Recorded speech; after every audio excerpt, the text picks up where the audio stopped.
Graça e paz ao teu coração. Estamos começando mais uma conexão de estudo. Seja muito bem-vindo. Vai sentando aí no sofá, ficando no lugar aconchegante, chama a família, manda o linkzinho aí da nossa conexão para os amigos, para os parentes e vamos juntar um pessoal aí, porque hoje é dia de falarmos um pouco mais sobre as Escrituras, sobre aquilo que diz respeito à vida cristã.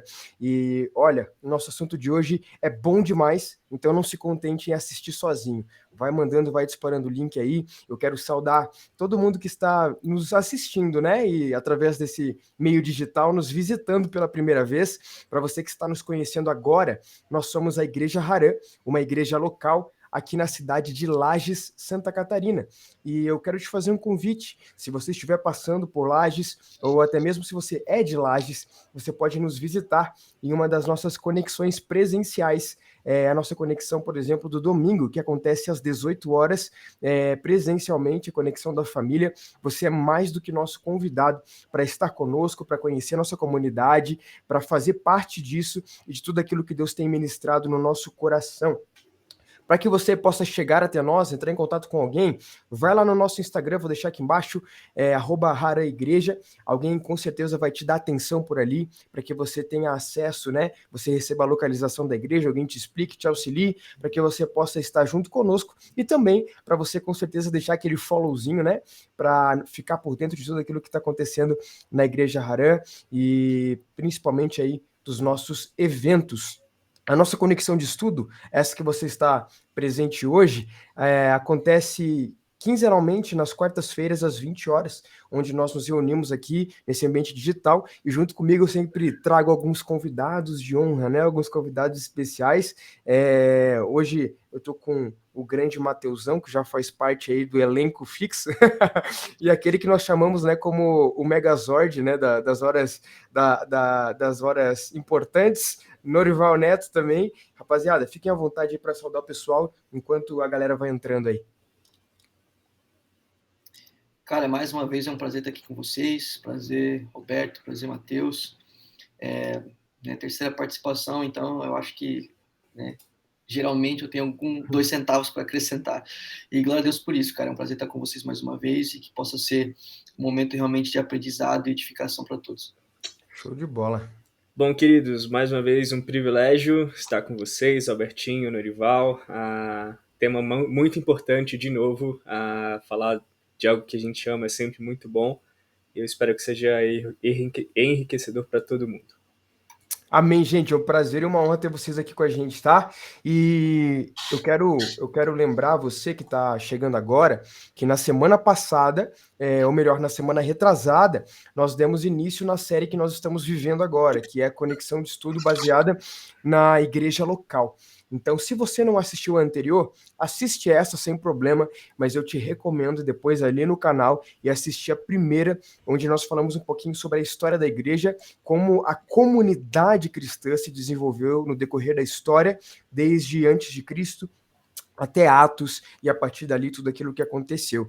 E hoje, né, tão importante quanto, nós queremos falar de um assunto que muitas vezes é confuso na nossa cabeça, ou a gente não tem isso com tanta clareza no nosso coração. Às vezes a gente frequenta uma igreja porque aprendeu que tem que frequentar, a gente vai numa igreja porque tem gente, porque senão a gente estaria sozinho, ou por qualquer outro motivo que não seja o propósito da igreja local, segundo as Escrituras. E hoje eu quero te convidar a abrir teu coração para que nós possamos trilhar o caminho do propósito da igreja local, segundo as Escrituras. Eu tenho certeza, seja você da Harã, seja você de outra comunidade, eu tenho certeza que isso vai edificar muito a sua fé e o seu anseio, né? Para contribuir, para ser membro forte, alicerce no lugar onde Deus te plantou, para cumprir o chamado de ser igreja.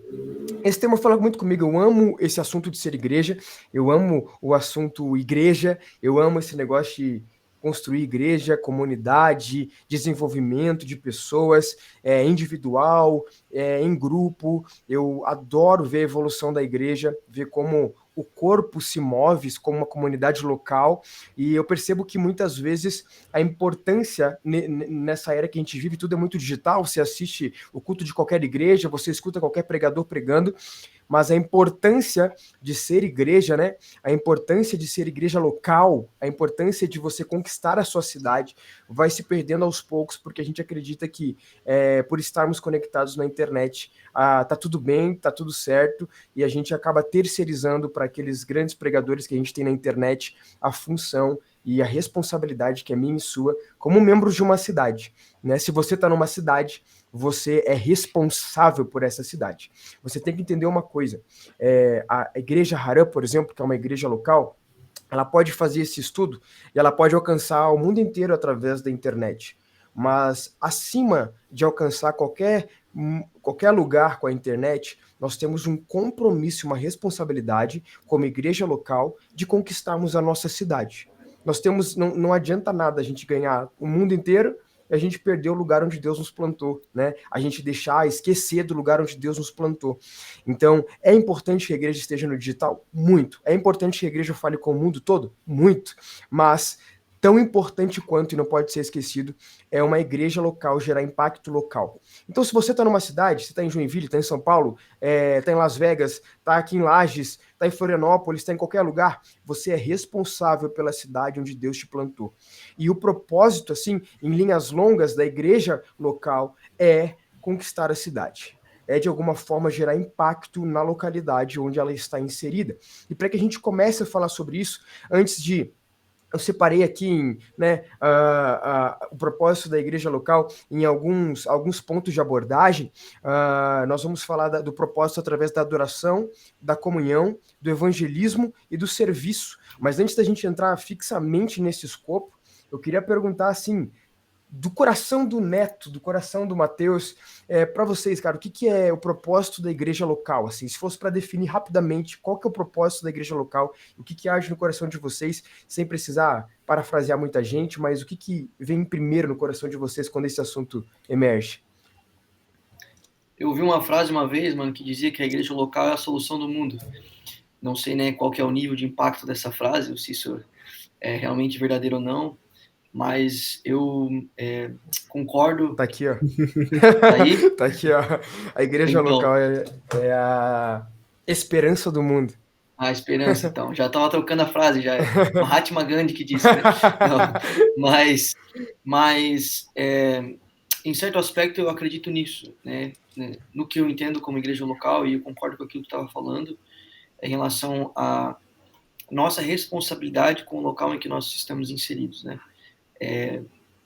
Se fosse para procurar algo que nos agradasse, eu acho que existiriam soluções muito melhores em outros lugares. Uhum. Eu posso dizer por mim mesmo, né, baseado na minha igreja local que eu amo, que eu sirvo e que eu participo, que tem igrejas muito mais agradáveis ao meu coração, ao meu paladar, mas não foi lá onde Deus me plantou.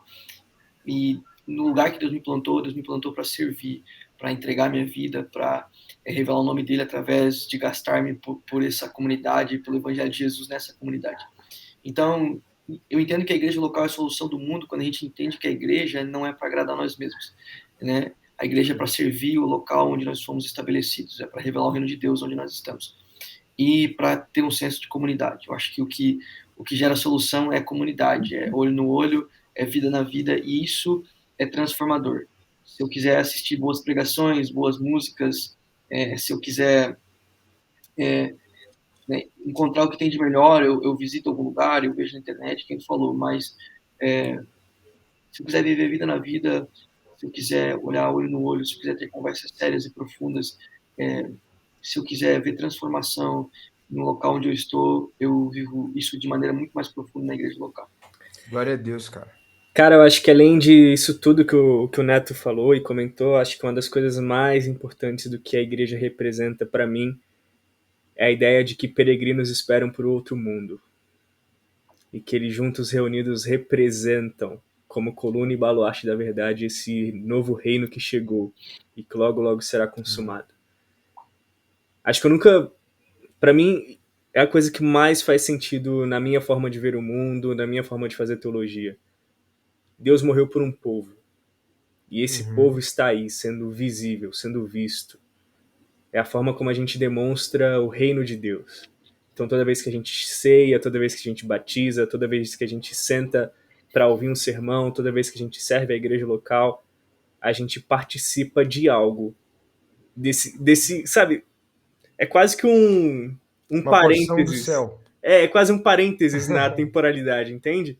Uma parte da eternidade tocou essa temporalidade. Então, é isso que igreja significa para mim. Peregrinos estão ansiando pelo dia que Jesus vai voltar. E que esse tempo que a gente só vive por 3, 4 horas na semana será vivido eternamente. Então é isso que igreja para mim significa. Amém, pessoal. Então encerramos por aqui. O cara é bom em concluir, né, mano? É outro nível. Deu boa, cara. É isso aí, o que essa igreja tá pronto.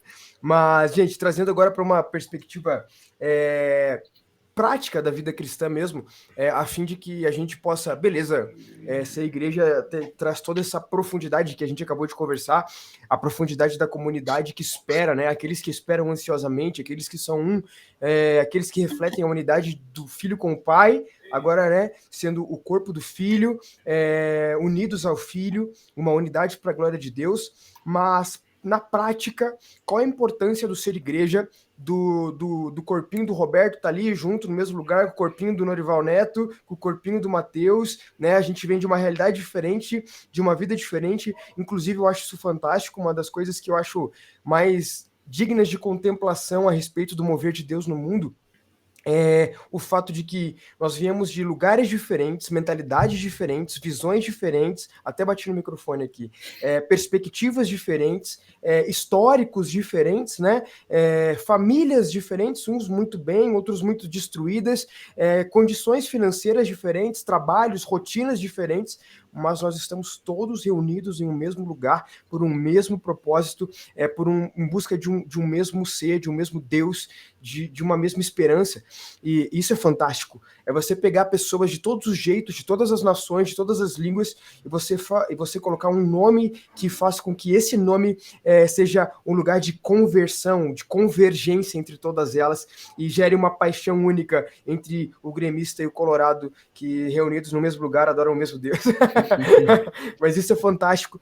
Só um parênteses, eu acho isso fantástico e digno de reflexão. Eu acho que um dos testemunhos vivos de que Deus está vivo, de que Jesus vive, cara, é o fato de que, com todas as nossas diferenças, nós ainda conseguimos nos reunir para a glória de Deus. Isso é muito poderoso. Eu acho que, humanamente falando, seria impossível a gente conseguir fazer isso com tanta glória, com tanta qualidade, apesar dos problemas, apesar das dificuldades, porque igreja é imperfeita, né? Igreja é imperfeita porque pessoas são imperfeitas, então líderes são imperfeitos, a tua comunidade de fé vai ser imperfeita, e apesar das imperfeições, a gente permanece ali. O que faz isso acontecer só pode ser a glória de Deus.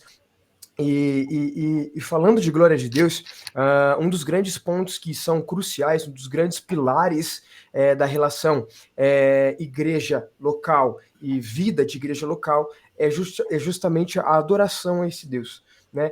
A motivação de adorar a Deus faz com que as nossas reuniões tenham sentido.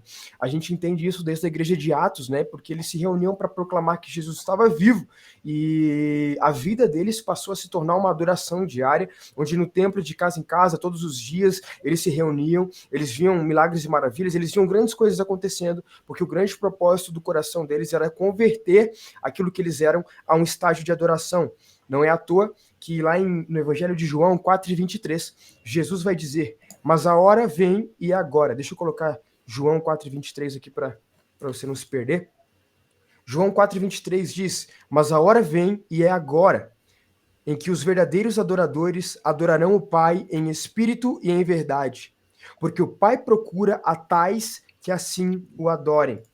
1 Pedro 2:5 também vai dizer: vós também, como pedras vivas, sois edificados casa espiritual e sacerdócio santo. Isso é muito poderoso. Sois edificados casa espiritual e sacerdócio santo. Para quê, Roberto, que a gente é sacerdócio santo? Para oferecer sacrifícios espirituais agradáveis a Deus por Jesus Cristo. Em outras palavras, está falando de um ambiente de adoração. Oferecer sacrifícios espirituais, uma vida de adoração em espírito e em verdade. né? O que é a vida de adoração, gente? Agora eu quero passar a bola para vocês. O que significa essa vida de adoração, a importância dela e o que ela significa na prática, na vida da igreja local? Vamos tentar focar bem no igreja local, sabe? Cidade, para a gente hoje na prática, Lages, o Neto lá em Porto Belo, o Matheus em São Paulo.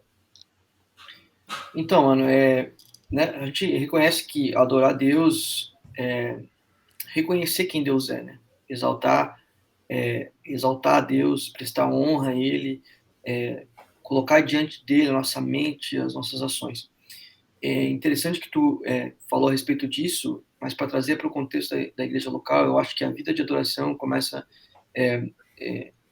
na sua individualidade e é refletida também na comunidade dentro da igreja local.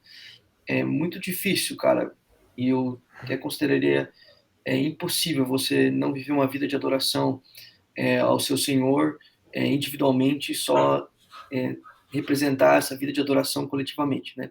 Eu acho que a resposta coletiva vem de um processo de adoração individual, né? Apocalipse 4:11, cara, fala assim: Tu és digno, Senhor, nosso Deus, de receber glória, honra e poder. Tu criaste todas as coisas e elas existem porque as criaste segundo a tua vontade. Então, a adoração é isso, cara, é entender aquele que é digno de receber tudo que nós temos, tudo que nós somos. Ele é o digno de receber glória, de receber honra e receber poder. O Richard Foster, mano, eu acho que é a terceira vez que eu venho aqui, é a terceira vez que eu falo desse cara. Na celebração da disciplina, ele considera a adoração uma disciplina espiritual, né? E ele fala que o que você adora, ou quem você adora, molda em quem você está se tornando, né? Então, né, quando nós colocamos diante de Deus a nossa vida, quando nós colocamos diante de Deus o nosso foco de adoração, nós começamos a refletir esse Deus em cuja imagem nós somos formados, entendeu? E eu queria só terminar minha parte aqui a respeito da finalidade da adoração nesse aspecto, né, com uma frase do Dallas Willard. Ele fala assim: na adoração nós reconhecemos e expressamos por meio de pensamentos, palavras, músicas, rituais e símbolos a grandeza, a beleza e a bondade de Deus. Fazemos isso individualmente também com o povo de Deus. Adorar é reconhecer Deus como digno, atribuindo a Ele grande honra. Só queria, né, dar um parênteses aqui nessa frase do Dallas, que a adoração, né, a respeito da igreja local, não é só quando nós estamos com as mãos levantadas no momento de louvor. A adoração é tudo que nós fazemos, da nossa vida, a cada aspecto da nossa comunidade, a cada aspecto da nossa família, a cada aspecto do nosso culto. Tudo pode expressar adoração quando nós reconhecemos a grandeza de Deus através daquilo que nós fazemos. Então, a oferta, o louvor, a palavra, o serviço, o sorriso, o abraço, a vida com Deus, tudo isso é forma de adoração. Acho que também um outro segundo ponto para a gente complementar aquilo que o Neto diz, e eu gosto muito de lembrar todas as vezes que eu penso nisso, é na ideia do decálogo. Não sei se vocês percebem isso, mas o decálogo não começa quando Deus diz: não façam outros deuses além de mim. Tem um porquê antes. Ele diz: eu sou o Senhor seu Deus, que te tirou da terra do Egito. Perfeito. Então não é só simplesmente por aquilo que Deus é, ser nosso Deus. Mas ele fez uma coisa. Ô, Matheus, só explica pra galera o que é o decálogo. O decálogo são os 10 mandamentos, né? Não matarás, né? Enfim, todos aqueles 10 mandamentos que a gente tem ali, lá no Êxodo. No Êxodo, isso. E para mim é extremamente curioso essa questão, de que não é só simplesmente porque Deus é alguma coisa pra gente, mas é porque tem algo além disso. Deus fez algo por nós. E existe uma resposta que a gente precisa dar a esse algo que ele fez por nós. E essa resposta, ou você recebe e adora por conta disso, ou você rejeita. Então a adoração é a resposta que o crente dá, não tem como você fugir disso. A adoração individual ou comunitária, ela sempre é uma resposta daquilo que Deus é e fez pelo seu povo. Uma resposta à glória de Deus. É uma resposta à glória de Deus, é uma resposta a um ato comunicativo. Deus comunica algo quando ele faz coisas. Glória a Deus. Nós recebemos essa comunicação e respondemos de forma correta. E não simplesmente no âmbito individual ou coletivo como igreja, mas de forma geral. Não é só quando a gente não adora simplesmente quando a gente vai para um culto. Uhum. A gente sai do culto e adora também. Essa relação entre igreja e cidade, por exemplo. A igreja não para de adorar quando o culto acaba. Tem trabalho para fazer, Aham. né? Tem uma família para cuidar. Uhum. Tem relacionamentos para serem vividos no mundo lá fora. Então, a adoração dentro da igreja é só uma parte de uma vida que começa a partir do momento que Cristo nos salva e termina nunca. Até a eternidade a gente vai adorar e Adorar. continuar adorando. Cara, o Richard Foster, ele alugou um triplex na nossa cabeça, né, mas eu também sempre gosto de citar ele, cara, mas porque eu acho que ele trabalha, sei lá, eu acho que é o melhor escritor para trabalhar disciplinas espirituais, dos quais eu conheço, assim, com tanta clareza e experiência, e ele fala que a adoração, ela começa com uma expectativa santa e termina com uma obediência santa. Eu acho que isso é muito poderoso. O que é começar com uma expectativa santa? Então, nós temos expectativa em Deus, que revela uma glória, certo? Então, a nossa expectativa está no Senhor, que revela a sua glória. E a única resposta que a gente consegue ter à glória é a obediência.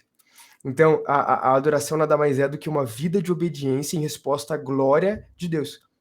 Isso acho que fica muito nítido quando nós lemos Jesus no Getsemane, ele está orando, e ele vai dizer, né, Senhor, se possível, afasta de mim esse cálice, mas que não seja feita a minha vontade, mas a tua, sabe? Então, a oração ela começa com uma expectativa santa, então Jesus ele deposita a expectativa numa resposta do Pai, e a resposta do Pai, a glória do Pai faz com que ele submeta a uma obediência onde, beleza, a pressão é grande, mas que seja feita a tua vontade. Então, toda expectativa que é gerada de forma santa na sua vida, isso é um termômetro para a tua vida como cristão, né? Toda expectativa que é santa, nos teus anseios, naquilo que você deseja, nos teus planos, nos teus projetos, ela vai retornar, a resposta do teu coração àquela expectativa vai ser obediência santa. Então, nenhuma expectativa, plano ou projeto do nosso coração, ele vai se desviar da obediência às escrituras e aquilo que Deus porque quando a nossa expectativa é santa, né? Quando a nossa expectativa está nele, a nossa única resposta, aquilo que ele revela a respeito de nós, daquilo que nós devemos estar fazendo, sempre será obediência santa. Isso é muito, muito poderoso. Mais alguma coisa aqui nesse elo de adoração que vocês queiram acrescentar antes da gente trocar? Acho que só complementando isso que você disse, Robertinho, quando a gente lembra de Filipenses 2, tem de vós o mesmo sentimento que houve também em Cristo Jesus, Uhum. perceber que a ideia da imitação de Jesus não é de abrir mão de sua glória, até porque a gente não abre mão de... Que glória que a gente tem para abrir mão, né? Uhum. Mas a ideia de que Jesus é um servo obediente, ele nos dá o exemplo para que a gente também possa ser esse servo obediente, Uhum. entende? Perceba que obediência e adoração têm esse paralelo, né? Legal. A ideia de que a obediência que o filho tem ao pai é a mesma que nós temos a ele, né? Ele que dá o exemplo para que a gente possa obedecer da mesma forma como ele obedeceu. E aí o processo de imitação fica mais palpável e visível, né? Não é abrir mão de uma pretensa glória que a gente acha que a gente tem, mas é de ser obediente como ele é. E essa é a questão. Uhum. Glória a Deus. Não é uma obediência teórica, né? Mas existe alguém a se imitar, né? Alguém a se copiar que já mostrou que é possível. E isso que é o mais legal. E junto a essa adoração, legal, a adoração é algo que parte de nós para Deus, é uma resposta do indivíduo, né? E por consequência, depois que o indivíduo, por consequência da resposta do indivíduo à glória de Deus em obediência, ele se torna parte de um corpo, de uma comunidade que corresponde a Deus em obediência, que corresponde ao Senhor em obediência. E é aqui onde entra o elo da comunhão na vida cristã. E o elo da comunhão, para mim, é um dos elos mais importantes, porque o centro da vida cristã, da comunidade, da igreja local, é a comunhão. Né? O principal motivo de nós nos reunirmos no domingo não é quem vai pregar, não é que música a gente canta, o principal motivo é a comunhão. Porque você podia estar cantando em casa sozinho, eu podia estar pregando em casa, lendo a Bíblia sozinho, mas nós estamos todos reunidos em um só lugar, a fim de compartilhar daquilo que nós estamos vivendo no nosso secreto, seja através da palavra, seja através da música, seja através de um abraço, seja através de uma oferta, seja através de uma ministração na vida de alguém, de um abraço amigo, de um apoio, né, de uma tarde num café, que você convida alguém para estar junto, para ser amigo, para ser braço forte no momento ruim ou no momento bom. E eu acho que a gente consegue trabalhar essa questão da comunhão em 3 aspectos fundamentais que eu, assim, de primeira, quando pensei em comunhão, eu percebi que eram fundamentais dentro da igreja, que é discipular. Se tu tá anotando aí na tua casa, ó, discipular, comunhão, discipular, compartilhar e celebrar. Discipular, compartilhar e celebrar. Acho interessante. O discipular é a base, né? Por exemplo, na igreja Harã, né, na nossa visão eclesiástica, nossa visão de funcionamento, o discipulado ele é o coração da coisa. É o discipulado que encaminha pessoas para os ministérios, é o discipulado que qualifica pessoas, é o discipulado que leva pessoas a se desenvolverem na vida cristã, e as outras coisas são consequências de uma vida de discipulado. Aí o Matheus até travou de tão emocionante que está sendo, Ian. Acho que ele caiu, mas já volta. De uma vida de discipulado. Eu vou desconectar ele aqui até ele voltar. De uma vida de discipulado.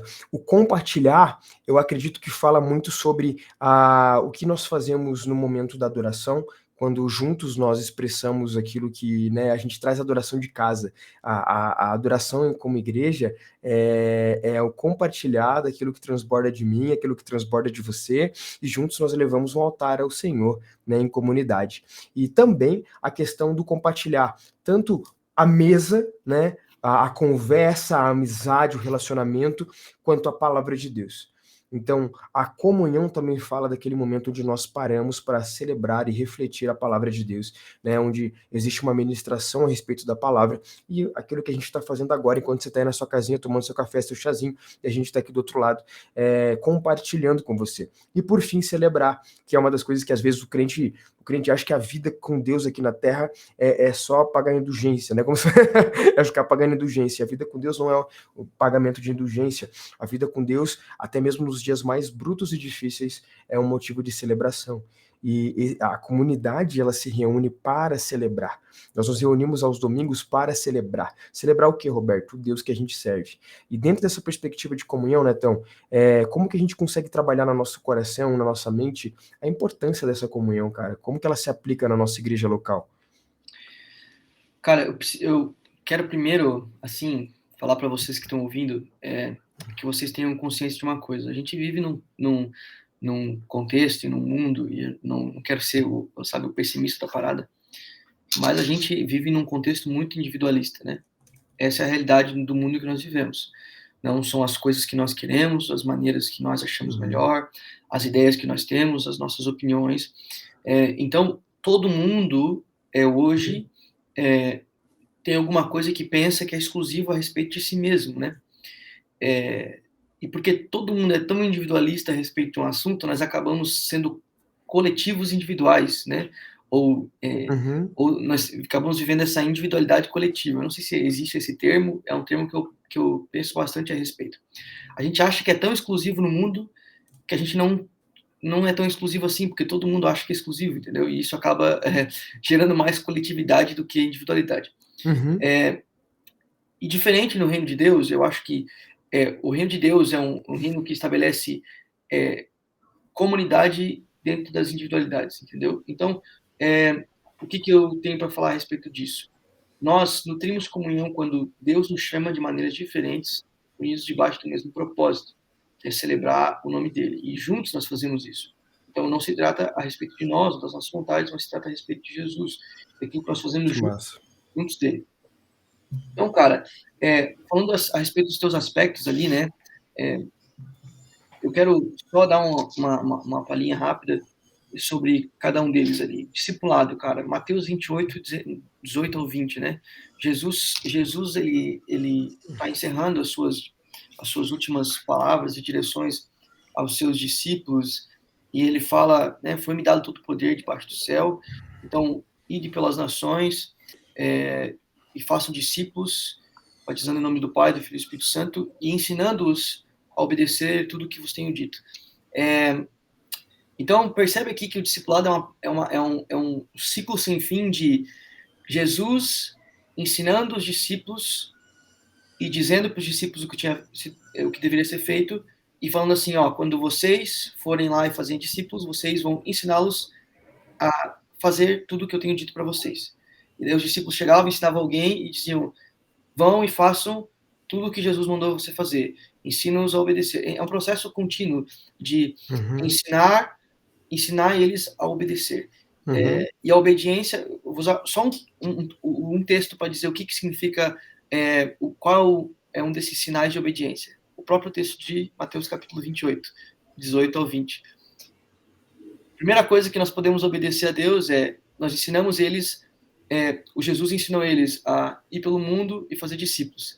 Daí vocês vão e ensinem eles a obedecer o que eu tenho dito. E o que Jesus disse, vão pelo mundo e façam discípulos. E a próxima pessoa vai fazer o quê? Ir pelo mundo e fazer discípulos. E você vai ensinar o que para a próxima pessoa depois disso? Ir pelo mundo e fazer discípulos. Então, obedecer a Jesus é obedecer a sua vontade, e a sua vontade é que a gente vá e faça discípulos. Eu nem quero entrar muito nesse assunto, mas eu acho irreal nós pensarmos em igreja local, ou em igreja de qualquer maneira, em que a gente não discipule as pessoas, em que a gente não ensine as pessoas a guardar aquilo que Jesus mandou. Na verdade, eu nem sei se isso poderia ser considerado igreja, mas eu não vou entrar no mérito aqui. O fato é que o discipulado é mandamento de Jesus, e Jesus terminou a história dele aqui na Terra, terminou não, deu um pause, né, porque daqui a pouco eu estou de volta, mas ele terminou com esse mandamento, né? Sobre celebração, eu vou falar só uma coisa. Agostinho falava que o cristão é um aleluia dos pés à cabeça. Então, cara, tem que celebrar, tá?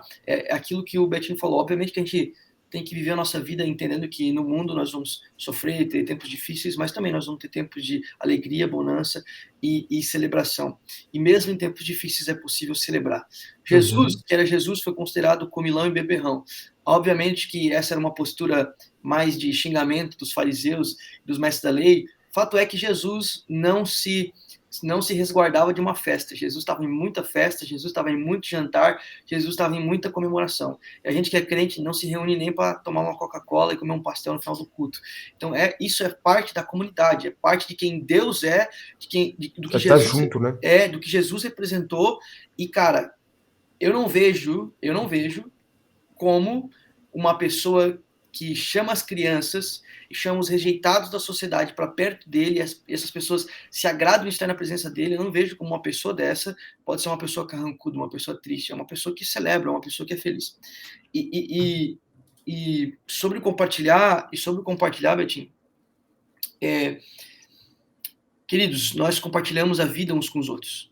Então não é só quando a gente ministra, se você lidera alguma coisa na igreja local. Não é só quando você canta, não é só quando você dá uma palavra, não. Você compartilha a sua vida, você compartilha os seus recursos, você compartilha os seus ouvidos, você compartilha as suas mãos, você compartilha os seus pés, você compartilha o seu carro, você compartilha a sua gasolina, você compartilha o seu arroz com feijão, você compartilha. Isso é vida em comunidade. Tá? Não acho que a igreja local é só o que você compartilha no culto. Não é o seu dinheiro de oferta, não é o seu Pix no culto, não é só oferta na salva, no gasofilácio, na caixinha, não é isso. Não é só quando você está ministrando, não é só quando você está pregando, cara. Você compartilha a vida, e a vida em todos os momentos. Vida uns com os outros. E isso é compartilhar o reino de Deus. É legal tu falar desse quesito da oferta, porque uma coisa que é legal, às vezes as pessoas elas se sentem fracassando na vida cristã, elas se sentem fracassando na vida de comunidade, na vida de igreja, e elas tentam compensar isso com presentes para Deus, né? Ofertando de alguma forma. Mas, gente, uma coisa precisa ficar fixa no teu coração. Apesar da oferta fazer parte da vida com Deus, e é essencial, não tem como falar de igreja local sem falar de oferta, isso faz parte da vida da igreja local. Mas aquilo que você pode dar para alguém nunca vai substituir aquilo que você pode ser para alguém. Então, aquilo que você é para sua igreja é insubstituível. Você estar, se fazer presente, ser mãos de serviço, né? Ser ombro de parceria, não vai ser substituído por você só estar ali entregando seu dinheirinho ali todo mês, porque você está de alguma forma tentando compensar a sua falta como cristão. Tão importante como você ser um ofertante é você ser a oferta, né? E fazer parte da vida de comunhão.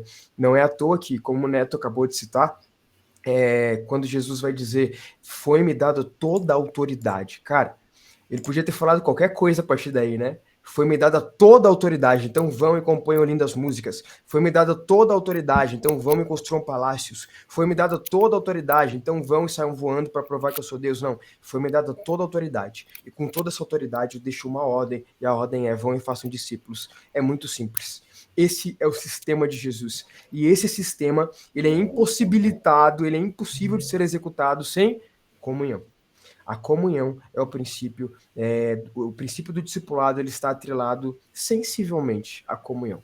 Mateusão, tem desculpa, Neto, antes do Mateus falar, uma coisa muito clichê, assim, mas de vez em quando eu falo isso com os nossos jovens e adolescentes aqui.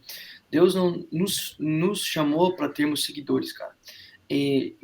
Obviamente que esse é um termo muito moderno, né? O termo seguidor é um termo muito moderno, mas muitas pessoas tiveram seguidores ao longo dos tempos, né? Jesus teve seguidores. Houveram grandes mestres da lei antes de Jesus que tiveram seguidores, né? Sócrates, antes de Cristo, tinha muitos seguidores. A questão não é seguidores, a questão é discípulo. E outra coisa, isso é uma opinião minha, tá? Nem todas as comunidades e igrejas concordam muito com essa terminologia, apesar de que talvez no final eles digam que tudo isso é verdadeiro. Mas eu sou da opinião que nós não temos discípulos, nós fazemos discípulos para Cristo. Perfeito. Entendeu? Então, eu, em particular, não gosto muito dessa questão de domínio uns sobre os outros. Nós não somos dominadores uns sobre os outros. O cabeça da igreja é Cristo. Então, nós fazemos discípulos para Cristo, nós apontamos para Cristo, né? E se nós, né, e como Paulo fala, sede meus imitadores como eu sou de Cristo, se nós pedimos que alguém nos imite ou que alguém use a vida como exemplo, é porque nós temos Cristo como exemplo na nossa vida. Então nós estamos sempre apontando para ele, né? Então só para fechar essa característica dele em nós, né? Justo. Vai estar isso aí lá na futura apostila discipulado da Haran, que daqui a pouco sai, hein? Mateusão, talvez você caiu umas vezes, mas nós estamos aqui, eu acho que você conseguiu situar onde a gente está conversando, nós estamos falando sobre a comunhão e sobre a importância do discipular, compartilhar e celebrar. É o inimigo querendo derrubar. Não, tô brincando. Mas a ideia de comunhão, nesse sentido, e principalmente a ideia de igreja local, viver em comunhão, cara, é o elo que demonstra, né, a necessidade deste povo viver em unidade. Apesar do povo ser completamente diferente um do outro, antes da gente começar a falar, a gente estava falando sobre gremistas e colorados, né? Essa diferença que existem, só que dentro da igreja ambos se amam, porque não é mais essa coisa entre times que vão nos separar, ou escravo ou senhor, ou todas essas coisas. Não, existe um que é o cabeça que liga nós em um corpo e que faz com que a gente seja um também.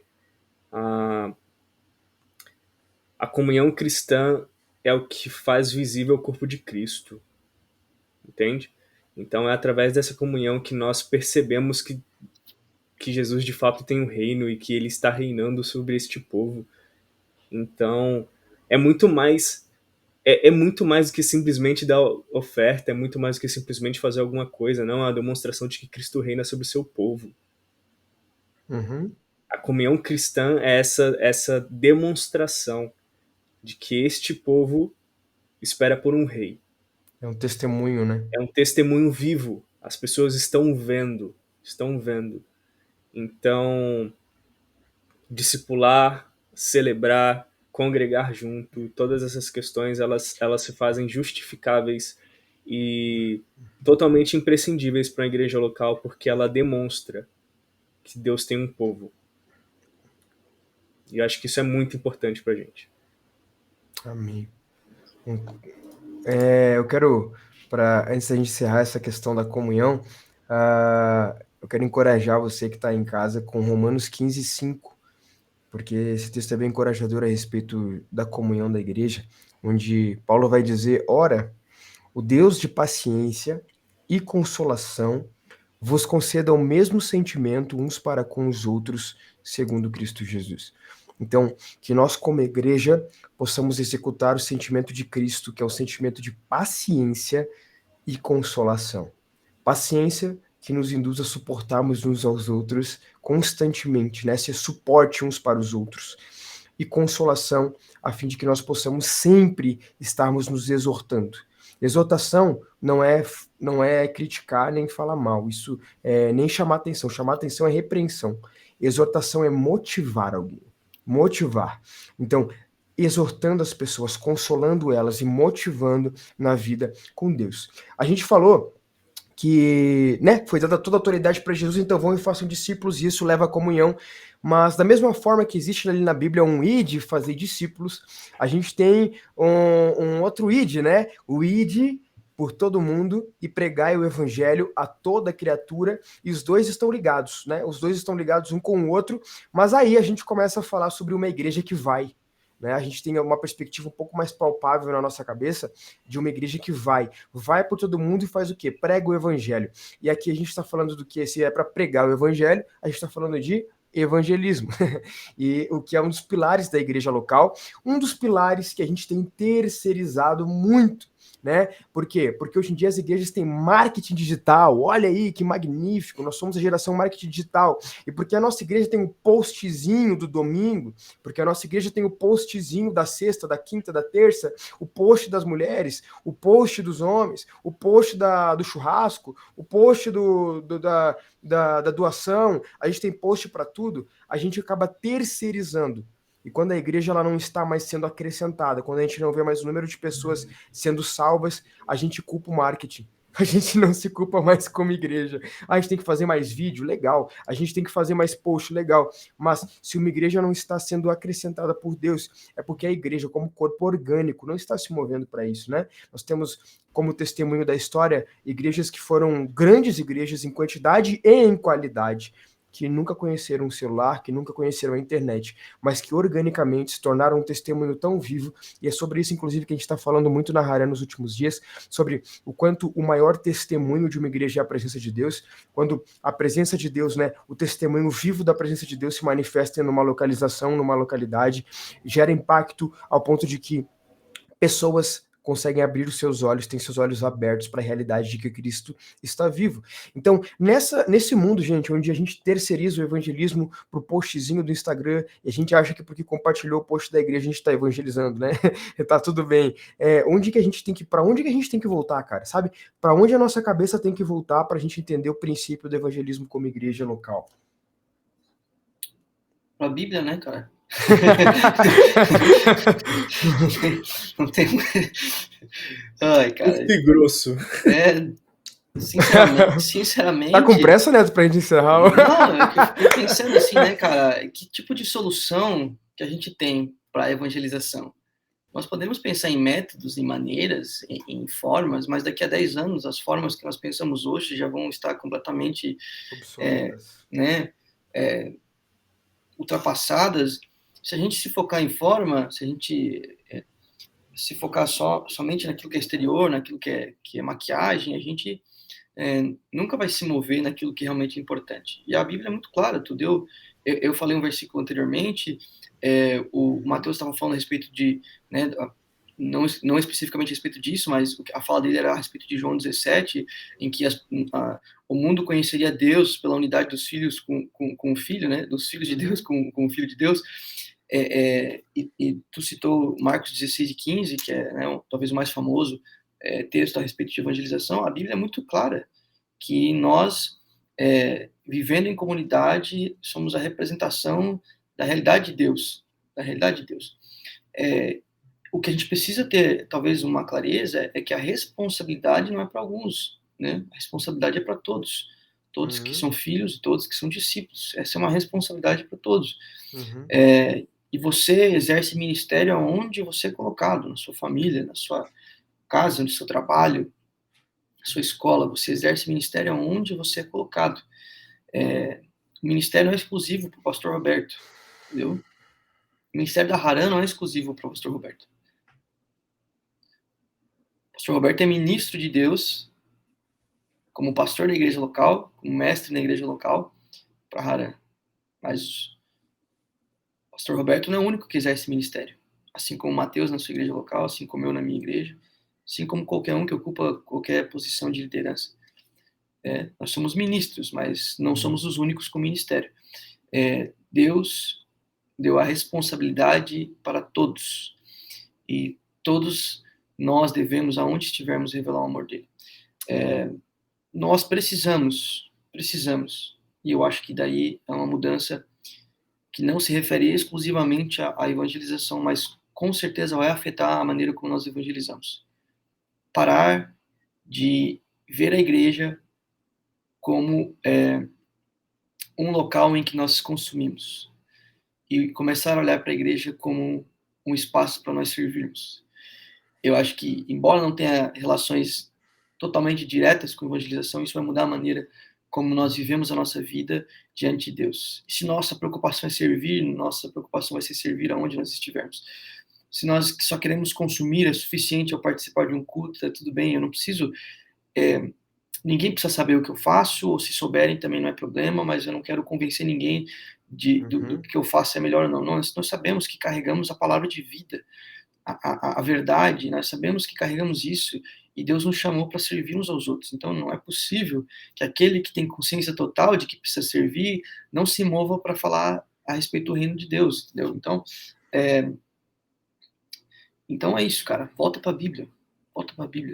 Outra coisa, sabe, há 500 anos atrás aconteceu um negócio chamado Reforma Protestante, e tinha um camarada lá que acreditava no sacerdócio de todos os santos, sabe? Então a gente não precisa voltar para antes de 500 anos atrás, onde só uma pessoa ou duas, ou um grupo de pessoas detinha autoridade espiritual, evangelística, moral. Não, cara, você foi chamado por Deus, né? Você foi chamado por Deus, santificado por Deus, resgatado pelo Senhor, entendeu? Então, vai lá, mano, faz. Lê a Bíblia e sai para fazer. Amém. Acho que a terceirização do evangelismo, Robertinho e Neto, não é uma questão só nossa da ideia de internet e tudo mais, só porque a gente envia um coisinha no Instagram, aquela coisa toda, a gente acha que a gente está evangelizando. Eu sei que é uma crítica pesada que eu vou fazer agora, mas a gente faz a mesma coisa que há 10, 15 anos atrás a gente fazia com os folhetos, entendeu? Evangelização é entregar folhetos. Ou evangelização é sair batendo em casa, entregar um folheto, ou então simplesmente querer falar de Jesus, só que a gente não tem nenhum tipo de contato, proximidade e todas essas coisas. Uma das coisas que eu nunca vou esquecer no seminário, que mudou completamente a minha visão de o que é evangelização, foi um professor dizendo de forma muito tranquila e muito simples: evangelizar é propor encontros. É propor que pessoas se encontrem. A pessoa que você está conversando com Jesus, é isso que você faz. Mas para isso, irmãos, e isso é muito importante, para isso, o que você precisa ter é relacionamento com as pessoas.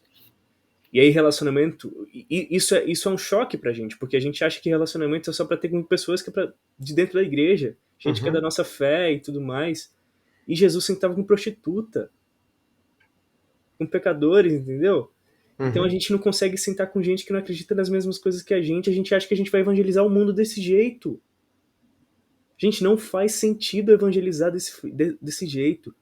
A melhor forma que a gente pode evangelizar é tendo amigos não crentes, fazendo com que eles enxerguem em nós a verdade que a gente encontrou em Cristo Jesus. Com a gente foi a mesma coisa. A gente viu gente que encontrou a luz em Cristo. A gente viu gente que está farto, que antes que antes tinha fome, agora encontrou o pão da vida. E eles sentaram, conversaram, demonstraram. Essa é a ideia. Por isso que discipulado e evangelismo não são uma coisa antagônica, entendeu? O evangelismo necessariamente leva ao discipulado. A gente não pode desassociar Mateus 28, Lucas 24 de Marcos 16 e 15, né? A gente desassocia muito as duas coisas e Deus está falando a mesma coisa. Exatamente. Um usa discípulo, o outro usa pregar o evangelho, e é a mesma coisa. Exatamente. Então, Robertinho, Neto, para mim a definição de evangelismo que a gente criou nessa coisa de que mas é só os povos não alcançados que a gente tem que correr atrás, mas é só a galera do norte, mas é só a galera do sul, mas é só a Europa, é só a África, Ah, é só a Oceania, é só a É só galera para missionário. É só os missionários que fazem isso. Meus irmãos, Deus te É. deu um mundo para que você Vá. pregue, para que você vá. E ir é É. muito mais do que simplesmente bocejar palavras ao vento. Bocejar as palavras ao vento, as pessoas podem não te entender, e é isso que acontece. Por É. exemplo, eu moro em São Paulo, tem um metrô gigantesco aqui, a galera fica falando várias coisas sobre Jesus, mas a pergunta que a gente faz é: e daí? E daí? Evangelizar é fazer amigos, gente. É ter gente que não acredita na sua fé e você falar: legal, senta aqui, vamos trocar ideia, vamos Vida na vida. conversar. Até porque, e aí seja uma outra questão que a gente trouxe para nós, isso completamente errado, a gente colocou a responsabilidade nas nossas costas de convencer as pessoas. Então a Uhum. gente dá os melhores argumentos e as pessoas virem e falam assim: tá, mas eu não acredito nisso. E, Tá ah, tudo então bem. você. Então você não merece o meu. Você não vale o meu investimento. Olha o que a gente virou, mano. Saca? Cara, quem convence é o Senhor. E ponto. Yes, A yes, gente até yes. utiliza o termo errado, apologética, né? Apologética é defesa da fé, não ataque da fé. A É. gente tá tipo assim, Criar um novo termo aí. Pra mim, eu sempre lembro de Spurgeon. Sempre, sempre. Uhum. Evangelismo é apresentar um leão enjaulado. Qual é a nossa tarefa? Não é provar que o leão não existe. Não é provar, mostrar assim, o leão tá aqui, não. É simplesmente abrir a jaula. Deixa que o leão faça o resto. Uau. Pra Eu quem for também. salvo. Cara, é o leão que salva. Eu só mostro, É. entendeu? E eu mostro através da minha comunhão, do meu desejo de estar junto com pessoas. E, pô, saindo do seminário agora, a oportunidade que Deus tem me dado de, sabe, gente com boné da CUT na minha sala, gente que chama os outros de camarada e aquela coisa toda, gente que não conhece o evangelho, e sentar com essas pessoas e falar assim, cara, me conta a sua história, deixa eu ouvir, deixa eu contar a minha, e vamos, através disso, fazer com que Cristo seja plantado. Mas não sou eu que salvo os colegas da minha sala, eu simplesmente demonstro para ele quem é Cristo Jesus. Uhum. Quem faz isso é ele. É ele quem transforma. Então acho que esses são dois pontos importantes pra gente, sabe, Robertinho? A Uhum. ideia de que nosso evangelismo é muito mais do que entregar folhetos, é muito mais do que enviar um paper da internet, é criar Não relacionamento com desqualificando, né, pessoas. gente? A gente não tá É, falando mal de você exato, postar, poste as coisas da tua igreja, entregue folheto exatamente. se você puder, mas não faça do seu evangelismo, não faça desse o fim do seu evangelismo. isso, tem que ser tudo intencional. Não adianta a gente fazer todas essas coisas se não tiver propósito naquilo que nós fazemos. Outra coisa que a gente não pode fazer é tornar a exceção a regra, né? Ah, mas eu conheci uma pessoa que foi salva porque teve um folheto Ah, evangelístico que entrou na perfeito, caixa de perfeito. correio. Beleza? E quantos milhões ou bilhões de folhetos evangelísticos foram colocados? Entendeu? Será que não Uhum. haveria melhor fim do nosso esforço se nós nos preocupássemos em fazer amigos? Então, entendam isso não como, que nem o Betinho falou, como um demérito, né? Mas é Exato, simplesmente não usar a exceção como regra. A regra ainda é fazer discípulos, é ser Exato. amigo, é fazer vida na vida. Essa é a regra. Esse termo vida na vida eu gosto bastante dele, porque esse é o evangelho na terra, né? Por que que a gente ficou na terra ainda, não tá todo mundo com Jesus? Vida na vida, a gente precisa. Cara, e eu volto para aquele ponto. O maior testemunho que nós carregamos é a presença de Deus. É o Espírito que convence, é a presença de Deus que convence, e é por isso que é interessante que nós tenhamos a nossa intimidade, levemos a nossa intimidade para as pessoas, para que então esse seja o nosso evangelismo. A presença de Deus convencendo o coração do homem. Né? A presença que nos constrange, que nos transforma, convencendo o coração daqueles que estão ao nosso redor. Isso constantemente, uma vida constante nisso. Às vezes, sem você saber, as pessoas começam a ser constrangidas pela presença de Deus na sua vida, porque você é uma pessoa que, de acordo com a expectativa santa, é gerado numa obediência santa, né? E a obediência santa constrange, gente. Às vezes você vai ser criticado pela obediência santa, vão falar que tu é louco, que tu é doidão, que não faz sentido, que a gente está numa nova era, que a gente está num mundo contemporâneo onde a obediência já não faz sentido, esse negócio de ser santo não faz sentido. Mas, meu irmão, no oculto, constrange. A santidade constrange. Então a tua maior pregação é a obediência santa, é o testemunho, é a presença. Se nós estivermos preocupados em orar antes de sair de casa para o trabalho, em orar antes de ir para a faculdade, se nós estivermos preocupados em nutrir a presença de Deus na nossa vida, a presença de Deus vai nos induzir a lugares onde o evangelismo vai ser algo natural, constante.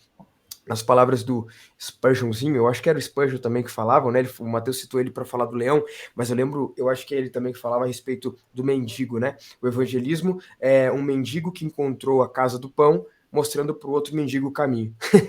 Então, para você evangelizar, você tem que ter a humildade, né? Você tem que ter a humildade no teu coração de não estar preocupado com reputação e status. O teu orgulho morreu ali.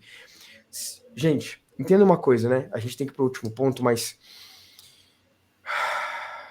você carrega com você. O cara ficou até. O cara entrou no modo alucinógeno ali, tá ligado? Cara, você carrega a maior mensagem que já existiu. Você carrega a maior verdade, o maior anúncio. Meu irmão, faça uma breve reflexão. Se você soubesse que vai ter um terremoto na semana que vem na tua cidade e ele vai alastrar tudo, você vai sair correndo para avisar alguém e vai evacuar a cidade, certo? Você não deixaria que todo mundo morresse. Se você recebe a mensagem que existe uma eternidade, existe um Deus te esperando na eternidade, e você não propaga ela, de duas uma. Ou você é orgulhoso e egoísta, ou você não entendeu a mensagem. Sabe? Ou você não entendeu, cara. Ou você não foi convencido e convertido pela mensagem, ou você é egoísta demais para propagar ela. Porque se você sabe que existe uma eternidade esperando, e que essa vida é só uma passagem para aquela eternidade com Cristo Jesus, mano, isso precisa ser, sabe, o que tu pensa, o que tu canta, o que tu fala, o que tu mostra, a forma com que você se relaciona com as pessoas. Isso é evangelismo. É você ter o peso e a responsabilidade de que você carrega a mensagem da eternidade. E essa é a maior mensagem que você poderia carregar. Amém? Gente, não vou nem perguntar se vocês têm mais observação para fazer, desculpa aí, mas a gente vai pro serviço. Em último lugar, serviço, que dava pra gente falar 35 horas só de serviço. E tem um cara muito interessante que fala de serviço, Neto.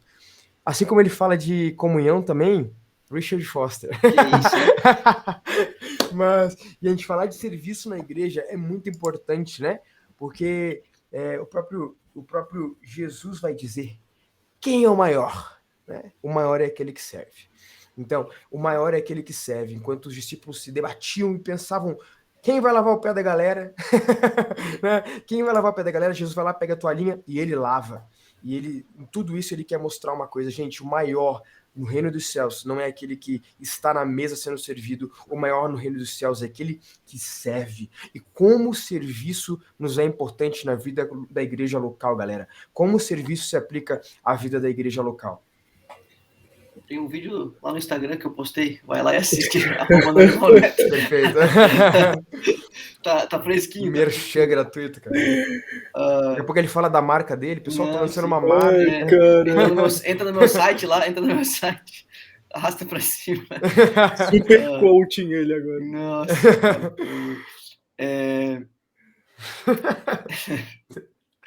Mas, cara, João 13, claro, é o texto, assim, quase textuário, né? Do símbolo do serviço. Aquele que era o maior se abaixou e se tornou menor. Eu só gostaria de terminar essa minha parte aqui lendo uma palavra, um versículo bíblico, e vou deixar para o Mateus, porque o Mateus é o fera da conclusão. Mas só quero ler um versículo bíblico, Mateus 20, 26, 28. Não é assim entre vós, pelo contrário, quem quiser tornar-se grande entre vós será o que vos sirva, e quem quiser ser o primeiro entre vós será vosso servo. Tal como o filho do homem que não veio para ser servido, mas para servir e dar a sua vida em resgate por muitos. Gente, servir é dar vida. Neto, mas antes de você fugir, cara, na vida prática da igreja local, eu quero saber o que eu faço, cara. Eu quero servir, Neto. O que eu faço, cara? Abre mão do seu tempo. Abre mão do teu tempo, cara. Para chegar mais cedo na igreja, para ajudar um irmão em necessidade. Abre mão do teu tempo para servir um copinho com água. Abre mão do teu tempo para discipular alguém. Abre mão do teu tempo, abre mão dos teus recursos, da tua energia. Servir é gastar-se em favor do evangelho. De que maneira, na sua igreja local, na sua comunidade, que você pode gastar-se? Acho que você pode olhar para aquilo que está acontecendo na sua comunidade hoje, né? De que maneiras eu posso me gastar pelo evangelho? De que maneiras talvez eu não vou aparecer, mas eu sei que vai ajudar a minha igreja local. Sinceramente, eu não sei se essa é a interpretação correta, tá, do texto. Eu só estou usando esse texto como exemplo para algo que eu penso um pouco a respeito. Então, se for heresia, por favor, me corrija. Mas Paulo termina 1 Coríntios capítulo 14, ele termina uma série de textos falando a respeito de dons, né? E dos presentes que o Espírito dá, né? Então, Coríntios 12, 13, 14, Paulo está falando sobre isso. Ele termina o texto de Coríntios 14 dizendo assim, procurem ter os melhores dons. E na minha cabeça o que eu penso por que Paulo está falando a respeito de melhores dons, né? Ele dá uma lista lá e o que significa procurar ter os melhores dons? Significa que um é maior do que o outro, um é melhor do que o outro? Eu sempre olhei para aquela parte do texto, aquela conclusão de Paulo naquele texto em específico, como se fosse procurem ter os melhores dons, aqueles que vão servir a igreja local, aqueles que vão fazer diferença. Não os que mais aparecem, não os que mais se mostram, mas aqueles que vão contribuir para o crescimento, para o amadurecimento, para o crescimento das pessoas na sua igreja local, para o desenvolvimento da sua igreja, da sua comunidade. Então, eu vou trazer esse pedaço para cá. Procure fazer na sua igreja local, procure o que de melhor você pode fazer na sua igreja local. E talvez, às vezes, o de melhor que você pode fazer na sua igreja local é limpar a mão na igreja. Às vezes é isso. O de melhor que você pode fazer na sua igreja local é fomentar uma ideia para ajudar as pessoas em necessidade, porque isso ainda não acontece na sua igreja local. E daí você está esperando o seu pastor, o seu líder começar algo que Deus está colocando no seu coração, aquilo que Deus está fazendo você realizar através da sua palavra, e daí você está sempre esperando pelos outros, e Deus está colocando sobre você, por que você não começa? Às vezes, o melhor para você fazer na sua igreja local não vai aparecer, mas é aquilo que precisa ser feito. Então, servir se colocar numa posição daquilo que precisa ser feito, né? Uhum. E, com certeza, não esperar nada em troca, né? Entender que você faz aquilo porque essa é a realidade do reino de Deus. Você não faz aquilo para que alguém tenha pena de você ou para que você seja reconhecido. São os dois lados da moeda. Ou uma falsa humildade, uma falsa modéstia, ou uma soberba e uma ganância, né? Os dois lados da moeda do serviço. Você não faz nem por causa de um, nem por causa do outro. Você faz porque essa é a realidade do reino. Então, procure na sua igreja local saber quais são as necessidades e onde você pode contribuir. Às vezes é isso que Deus está te chamando para servir. Amém. Bom, para Conclusion, concluir, man. Né? Eu acho que... Agora que o Neto já concluiu a parte dele do lado do autorretrato dele ali, Matheus. Fica... Isso aqui nasceu comigo, tá? Eu tenho desde que eu nasci, mano. Eu não quero falar quantos anos que eu tenho, mas são bastantes já. Vai ser uma profecia sobre você. Vai ser assim. Não, tá quase, né? Tá quase. Vai lá, Se você Matheus. quiser servir na minha vida, por favor, presta o barco. Mas eu acho que só para concluir tudo isso que o Neto disse, eu acho que ele foi bastante prático. Acho que até mais do que eu poderia ser. Eu não posso esquecer isso, porque eu já disse, né? A ideia de se a comunidade é o corpo visível de Cristo, que tem um rei e tudo mais, o serviço é o meio pelo qual Cristo se faz visível nas pessoas. Uau. Isso é muito importante. Isso é muito importante. Porque ele veio para fazer isso, né? Eu acho que é isso que coloca Jesus de um lado e qualquer outro Deus de outro lado, entendeu? O rei veio para servir. O rei veio para ser obediente. E esse é o exemplo que ele nos dá para que a gente também possa servir, né? Então, a gente não pode se esquecer disso. É que a média do nosso serviço é a média de quanto a gente imita Jesus. Então, quando você for na sua igreja nesse domingo, nunca se esqueça disso, né? Se esqueça que ali existe várias oportunidades para serviço. E é servindo que você demonstra a sua imitação a Cristo, né? Tem de vós o mesmo sentimento, a mesma atitude, a mesma prudência que teve em Cristo Jesus, né? O de ser um servo, de ser alguém que não veio para quem precisa, mas que veio para os necessitados, que veio servir, que veio abençoar os outros. Então, é isso que o serviço implica. O serviço implica na imitação de Cristo. Uhum. Amém, amém, cara, glória a Deus. Enquanto a gente está acostumado aí com um governo corrupto, né, que a gente já está acostumado a um governo que promove leis, mas sempre está acima dela, nunca está submisso a ela. Jesus, que é o dono de toda a lei, ele se submeteu em obediência a ela, como aquele que diz: eu não fiz isso aqui de qualquer jeito, não é para controlar ninguém, é para a glória do Pai. E eu me submeto à glória do Pai, me submeto àquilo que glorifica o Pai. Isso é puro e grandioso o suficiente para constranger o nosso coração. A gente serve a um rei que não burlou suas próprias regras, mas que manteve o seu caráter em tudo, foi tentado e em tudo manteve o seu caráter.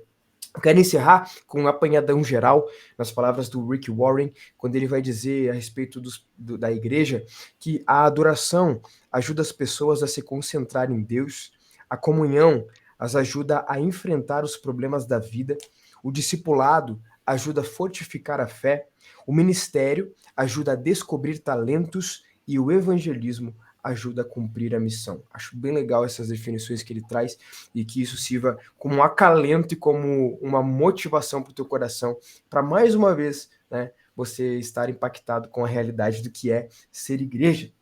E também não quero finalizar nas palavras de Rick Warren, mas eu quero finalizar nas palavras de Jesus, que diz assim: assim brilha a vossa luz diante dos homens, para que vejam as vossas boas obras e glorifiquem o vosso Pai que está nos céus. Mateus 5:16. Gente, foi uma honra estar aqui com vocês. Para todo mundo que está nos assistindo, esperamos, né, ter edificado a vida de vocês de alguma forma. Lembrando que isso aqui é uma conversa que não acaba aqui. A Bíblia não é só isso, né? O propósito da igreja não é só esse. Isso aqui é só uma conversa onde a gente derrama um pouquinho daquilo que está no nosso coração para instigar você a ir atrás de mais, a se alimentar demais da palavra de Deus. Mateus, é uma honra estar com você aqui, Netão. Sempre é uma honra também recebê-lo. Gente, Deus abençoe a vida de vocês. E um abraço. Até a próxima conexão de estudo daqui 15 dias. Ou, se você é de Lages, não esquece. Domingo eu te espero às 18 horas aqui na nossa sala, né? No nosso lugar de encontro da nossa comunidade de fé. Deus abençoe, gente. Um abraço.